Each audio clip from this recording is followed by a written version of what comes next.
शख्स था रशीद, मजाक करता था, मजाक उड़ाता था लोगों का। He was the clown of the gathering. He use to make people laugh. कभी किसी को टांग अड़ा दी, कभी किसी को कोई और तकलीफ पहुंचाई। And this is a true story by the way. It happened back in 1990s। हुआ ये कि वो एक बार बार में बैठा हुआ था अपने फ्रेंड्स के साथ और ताश खेल रहा था। Everything was going on in the same routine.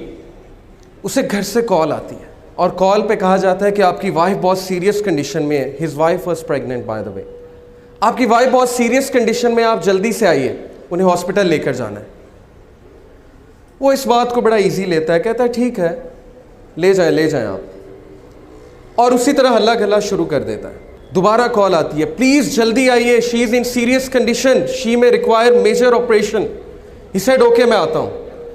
He gets up, जा रहा होता है तो रास्ते में एक ब्लाइंड फ़कीर आता है, एक अंधा फ़कीर आता है और उससे भीख मांगता है कि अल्लाह के लिए मेरी मदद करो। आदत से मजबूर रशीद क्या करता है कि उस अंधे फ़कीर को टांग अड़ाता है। वो अंधा फ़कीर गिर जाता है और वो हंसने लग जाता है और उसके दोस्त भी हंसने लग जाते हैं। ये करके रशीद चल पड़ता है हॉस्पिटल की तरफ। हॉस्पिटल पहुंचता है तो पता लगता है कि वाइफ बड़ी सीरियस कंडीशन में थी, बट उसका मेजर ऑपरेशन हुआ और अल्लाह ने उसे एक बेटा दिया है। डॉक्टर्स बाहर आते हैं, कहते हैं रशीद मुबारक हो, अल्लाह ने आपको बेटा दिया है। वो बहुत खुश होता है, लेकिन एक प्रॉब्लम है, आपके बेटे की आंखें नहीं, आपके बेटे की साइट नहीं है, ही कांट सी। रशीद उसी वक्त गिर जाता है, बैठ जाता है और उसे लगता है कि जैसे उसके ऊपर किसी ने एक बहुत बड़ा पहाड़ गिरा दिया। उसे फ़ौरन याद आता है कि मैंने उस अंधे फ़कीर को टांग अड़ाई थी, तो शायद अल्लाह ने मुझे सबक सिखाने के लिए मेरा जो बेटा है उसकी आंखें ले ली। वो कहता है उस दिन के बाद मुझे उस बच्चे से नफ़रत हो गई और मैं उससे दूर भागने लगा। मेरा उसको देखने का दिल नहीं करता था। उस बच्चे का नाम उसने रखा सलीम। उसकी जो मदर थी बहुत नेक, तकवे वाली, नमाजी, परहेज़गार, और वो अक्सर दुआ किया करती थी रशीद के लिए, अपने हस्बैंड के लिए, कि अल्लाह इसको हिदायत दें, इसकी हिदायत का इंतज़ाम करें। अल्लाह डिफरेंट तरीक़ों से दुआ सुना करते हैं। अल्लाह का एक तरीका है इंसान को हिदायत देने का। रशीद कहता है कि उसके बाद वो बच्चा चल भी नहीं सकता था। कुछ अरसे बाद मुझे पता लगा ये तो क्रिपल्ड भी है। उसने कहा अब तो मुझे मज़ीद नफ़रत हो गई इस बच्चे से।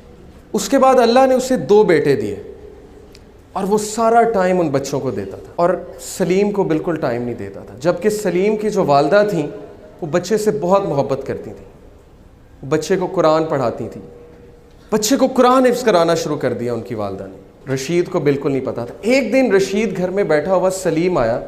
सलीम ने उसका हाथ पकड़ा। सलीम ने कहा बाबा मस्जिद में चलें। रशीद बहुत हैरान हुआ, कहता है कि क्या मतलब? उसने कहा कि बाबा मुझे रास्ता पता है मस्जिद का, हम मस्जिद में चलें।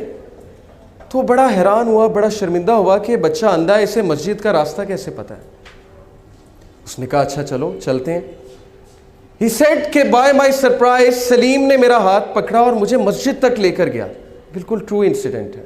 मस्जिद में लेकर गया, कहा बाबा कुरान लाएंगे ज़रा। रशीद कुरान लेकर आता है। सलीम कहता है बाबा सूरह कहफ तो खोलें। रशीद बहुत हैरान होता है, कहता है मेरे बेटे तुम्हें पढ़ना आता है, तुमने कब सीखा? वो कहता है आप खोलें तो सही। रशीद कहता है कि मैंने खोल दी सूरह कहफ। सलीम पढ़ना शुरू करता है और बड़ी तरतील के साथ पढ़ता है सूरह कहफ। रशीद की आंखों में आंसू आ जाते हैं, रशीद रोने लग जाता है और उस टाइम अल्लाह से कहता है मेरे अल्लाह, ये बच्चा अंधा नहीं, अंधा मैं हूँ, अंधा मैं हूँ जिसके घर के करीब मस्जिद थी लेकिन आज तक मस्जिद का रास्ता नहीं पता था। अंधा मैं हूँ कि कुरान मेरे सामने था लेकिन मैंने आज तक नहीं पढ़ा। ये बच्चा अंधा नहीं है। Verily it is the hearts that are blind, not the sight। वो दिन और उसके बाद का दिन रशीद कहता है उस बच्चे ने मेरी ज़िंदगी तब्दील कर दी। मैंने एक नमाज नहीं छोड़ी, कोई ऐसा दिन नहीं जब मैंने कुरान की तिलावत नहीं छोड़ी। सलीम से मुझे इतनी मोहब्बत हो गई, इतनी मोहब्बत हो गई कि बाकी सब बेटों से ज़्यादा मैं उसको तवज्जो देने लगा। फिर हुआ ये कि वो बिज़नेस टूर पे गया रशीद, पीछे से उसने कॉल की, सबसे पहले सलीम कैसा है, सलीम कैसा है, बिल्कुल ठीक है, आपको बहुत याद करता है, मैं भी सलीम को बहुत याद करता हूँ। 1 महीना गुजरा, 1 महीने बाद वो घर आया। घर आकर उसने सबसे पहले किसका पूछा, सलीम कहाँ है, वेयर इज़ सलीम। बीवी खामोश। बच्चों से पूछा, मुझे बताओ सलीम कहाँ है। बच्चों ने कहा, बाबा सलीम तो जन्नत में चला गया। रशीद फूट फूट कर रोने लगा। वाइफ को कहा, मुझे बताया क्यों नहीं। वाइफ ने कहा, आपके पीछे से उसको बुखार हुआ था बहुत तेज़, जिसकी वजह से हम उसे डॉक्टर के पास लेकर गए, आपसे कांटेक्ट नहीं हो रहा था और अल्लाह सुब्हानहू व तआला ने उसकी जान जो है, उसकी रूह जो है कब्ज़ कर ली। रशीद बहुत रोया, लेकिन उस वक्त रशीद ने अल्लाह की तरफ हाथ उठाया और कहा, है मेरे रब, मैंने सारी उम्र गफलत में गुजारी, लेकिन इस एक बच्चे ने मेरी ज़िंदगी तब्दील कर दी। इस एक बच्चे को तूने मेरी ज़िंदगी में भेजा ताकि मैं तेरी तरफ पलट जाऊँ, ताकि मुझे तेरी याद आए। और अब जब इसका पर्पस ख़त्म हो गया तो तूने इसको अपने पास बुला लिया, क्योंकि ये तेरी अमानत थी। Brothers and sisters, do you know Salim कौन है? सलीम वो चैलेंज है, वो मुश्किल है आपकी जिंदगी में जिसको आप जहमत समझते हैं। सलीम वो मुसीबत है जिससे आपको नफरत है। लेकिन सलीम क्यों आया आपकी जिंदगी में? क्योंकि अल्लाह ने भेजा। और अल्लाह ने क्यों भेजा?